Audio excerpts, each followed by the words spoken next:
देख रहे हैं एन स्टार न्यूज। नगर परिषद नालागढ़ और ठेकेदार की आपसी मिलीभगत के कारण करोड़ों की लागत से बनने वाले शॉपिंग कॉम्प्लेक्स का निर्माण 7 से 8 साल लटका पड़ा है। सुधीर शर्मा द्वारा नालागढ़ में शॉपिंग कॉम्प्लेक्स का किया शिलान्यास।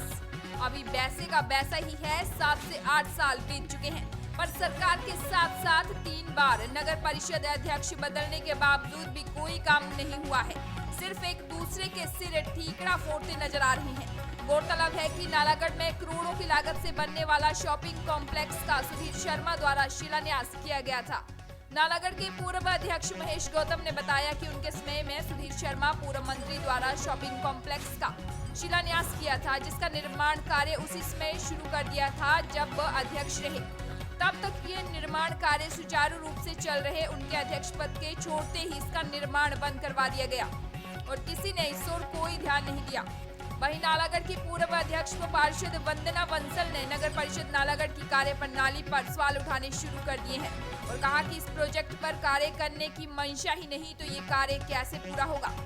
जब इस बारे में वर्तमान नगर परिषद की अध्यक्ष लीना शर्मा से बात की गई तो उन्होंने अपनी प्रतिक्रिया देते हुए कहा कि अभी हाल ही में अध्यक्ष पद का पदभार संभाला है, अभी इस बारे में उन्हें कोई जानकारी नहीं है। उन्होंने कहा कि ये अभी मेरे ध्यान में ये मामला आया है, इसकी जांच करवाकर अगर कॉन्ट्रैक्टर की तरफ से खामियां पाई गई तो दोबारा टेंडर करवाकर काम शुरू कर दिया जाएगा। जब मैंने चुनाव लड़ा, मैंने लोगों से वादा किया था कि यहाँ पे शॉपिंग कॉम्प्लेक्स बनाया जाएगा, तो मैंने मई महीने में इसका शिलान्यास सुधीर शर्मा जी जो अर्बन डेवलपमेंट के हमारे मंत्री थे हिमाचल प्रदेश सरकार में, तो उनसे मैंने करवाया था। तो इसका बजट जो हमारा था 1 करोड़ 40 लाख का। तो उसमें हमने 65 दुकानें यहाँ बनानी थी। उसमें ग्राउंड फ्लोर, फर्स्ट फ्लोर हमारा प्रपोजल थी। उसमें जितने भी बेरोजगार युवा यहाँ है उनको रोजगार मिलना था। तो मई में मैंने ये इसका शिलान्यास करवाया। तो 2017 में मैंने प्रेसिडेंटशिप छोड़ दी। उसके बाद जितने भी प्रधान नगर परिषद में बने हैं तो उन्होंने कोशिश नहीं की भी ये रुका हुआ है इसको बनाने की ध्यान दें और नगर परिषद को इसका करोड़ों रुपए का बेनिफिट मिलना था। आज हम कम से कम मेरे हिसाब से 20 करोड़ का नुकसान कर चुके हैं। अतः ये रुका हुआ है। अब ठेकेदार को नोटिस भी दिए गए हैं, ठेकेदार से बैठ के बात नहीं हो रही। मेरे जितने भी प्रधान मेरे बाद बने हैं किसी ने भी ठेकेदार को बुलाने की हिम्मत नहीं की कि ठेकेदार को बुलाकर उससे बातचीत की जाए। बैठकर ही बातचीत होनी थी हमारी ठेकेदार से। सत्ता पक्ष ने इस चीज़ को उठाया ही नहीं गया, उसके बारे में कुछ लिखा ही नहीं गया।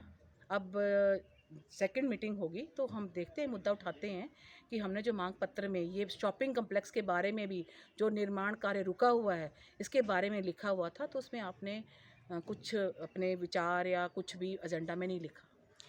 क्या कारण रहा होगा? क्या सरकार की तरफ से, जो मौजूदा सरकार है इनकी तरफ से, पिछली सरकार की तरफ से कोई कमियां है नगर परिषद की जो कार्यप्रणाली है? इसमें तो यही कहूँगी कि हो सकता है कुछ कमियां रही होंगी या करने की इच्छा शक्ति नहीं होगी किसी न किसी तरफ से। अब ये तो डिटेल में तो पूरा तेरा तो अभी तक मैं अभी नहीं आई दोबारा इसमें, मतलब एक तरह से, पर डिटेल में क्या रहा होगा ये तो इच्छा शक्ति की कमी ही बोलूँगी किसी न किसी की तरफ से, किसी भी पक्ष की तरफ से कह लो। किसी एक पक्ष का तो कहा खा सकता है, एक तो मिलजुल के ही काम होता है, पर इच्छा शक्ति की कमी की वजह से ही तो मैं कह सकती हूँ कि एक निर्माण कार्य नहीं हो, इतने सालों से ये रुका पड़ा है। तो अब मेरे को फिर अब जो शुरुआत लग रही है, इस काम की शुरुआत जो मुझे लग रही है फिर ठीक नहीं लग रही।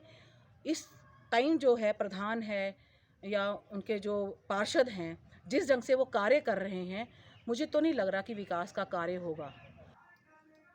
हाँ जी सर, मैंने इसके बारे में सुना भी था और वहाँ पे मैंने देखा भी है। और वो काम लटका देख के मेरे ठेकेदार को भी बुलाया था अपने पास ना, तो उन्होंने मुझे सिर्फ जीएसटी का ही बताया है कि इसमें जीएसटी की प्रॉब्लम आ रही थी। जब उनको ठेका दिया गया था तो उस टाइम जीएसटी नहीं थी और उसके 2 महीने बाद ही जीएसटी लग गई थी, जो वो पे नहीं करना चाहते थे। 5 साल होने को है, तो क्या फर्दर अगर ठेकेदार कार्य नहीं करता है तो इसके खिलाफ कोई कार्रवाई की जाएगी? यस सर, की जाएगी। किस तरह की कार्रवाई होगी? सर पहले तो इसकी जांच की जाएगी कि इसने क्या जीएसटी की वजह से रोका या कोई और वजह थी इसकी ना। अगर तो जीएसटी की वजह से है तो सर अगर तो जीएसटी की वजह से या फिर ठेकेदार में कोई फॉल्ट पाया जाता है तो टेंडर दोबारा से रीओपन की जाएगा।